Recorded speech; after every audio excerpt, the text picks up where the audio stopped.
Thank you very much. Well, it's an honour to be awarded the 2032 Olympic and Paralympic Games. I'd like to thank the President and the International Olympic Committee. It's something that our state and our city has always aspired to, but we never thought that it was possible. But under the Olympics' new norm, we have over 80% of our venues. We have cooperation with all three levels of government, and we are got agreements to do the infrastructure that is already needed for our city, which will complement the Games.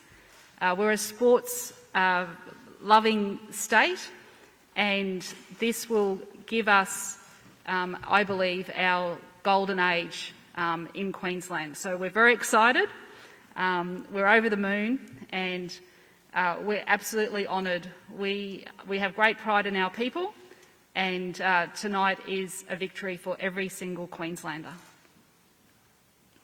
Thank you very much indeed. Let's hear from Sports Minister Richard Colbeck. Minister. Thank you.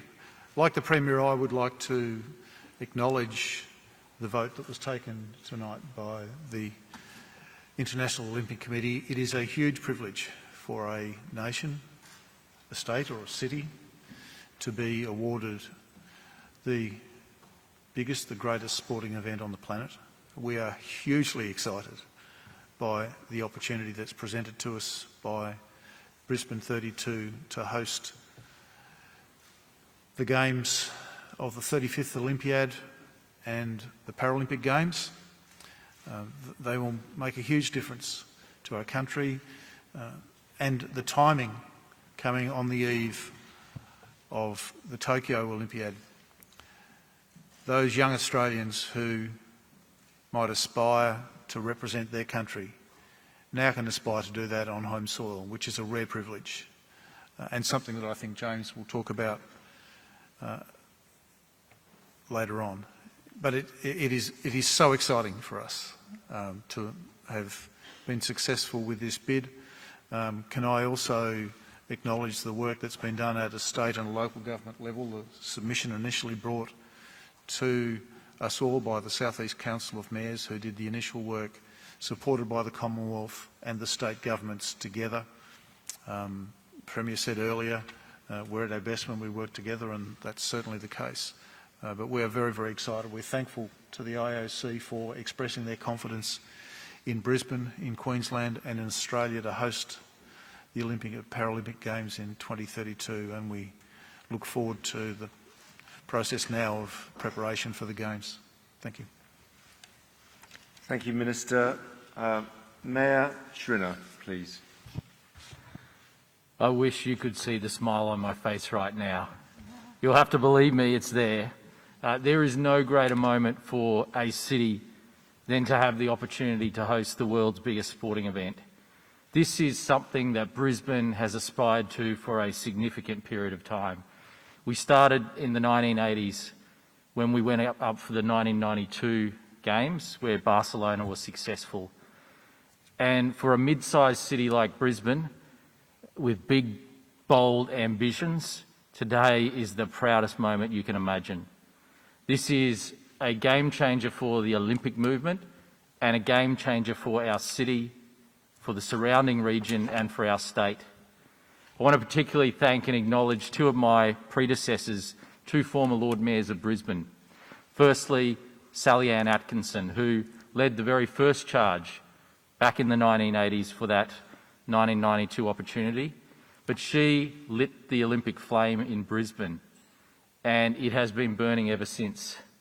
I want to thank my predecessor, my immediate predecessor, Graham Quirk, the former Lord Mayor of Brisbane, who 6 years ago started this most recent process.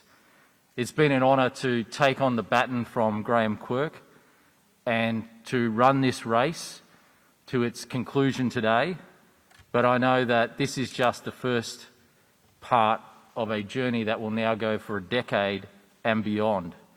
The legacy for our city is immense. The opportunity for our city is immense, but also the opportunity for the Olympic movement is significant. We have a new model which downsizes the budget for hosting the Olympics, but supersises the benefits. And this is very exciting, not just for Brisbane, but for other cities that hope in the future to host the Olympics and Paralympics. And so I want to thank our team. I want to thank my colleagues from the 3 levels of government for this immense team effort that we have had that has brought us to this point. Bipartisan support across the political spectrum, 3 levels of government working together. This has just been a fantastic team effort, and I'm so excited and so thankful to the IOC for putting their faith in Brisbane. We will not let you down. In 2032, we will put on a show. We will bring the magic to Brisbane, Queensland. The athletes will provide that magic. We will provide the stage. And that is a stage that is based on our amazing sunshine, our rivers, our beaches, our mountains, our forests and bushland and our wildlife, but most importantly, our people. I mentioned that the Olympic flame had been lit many, many years ago. Brisbane people are determined. We never give up. We are a people, as Queenslanders, that have been through natural disasters. In 2011, our city was devastated by a flood. We bounced back quickly. That shows the determination of our people. But to have this ambition to host the world's biggest sporting event, to bring people together on our doorstep, it is such an exciting day for the people of Brisbane and the people of Queensland, and indeed the people of Australia. Thank you. Thank you, Mayor. And let's, last but not least, John Coates, President of the AOC. John, say a few words. Thank you, Mr. President. It's a very significant day for the Australian Olympic Committee. Not many national Olympic committees have the privilege of hosting the Summer Olympic Games or any Olympic Games 3 times. And in my case, it's the second host contract that I signed. This is the 3rd such press conference I've been to.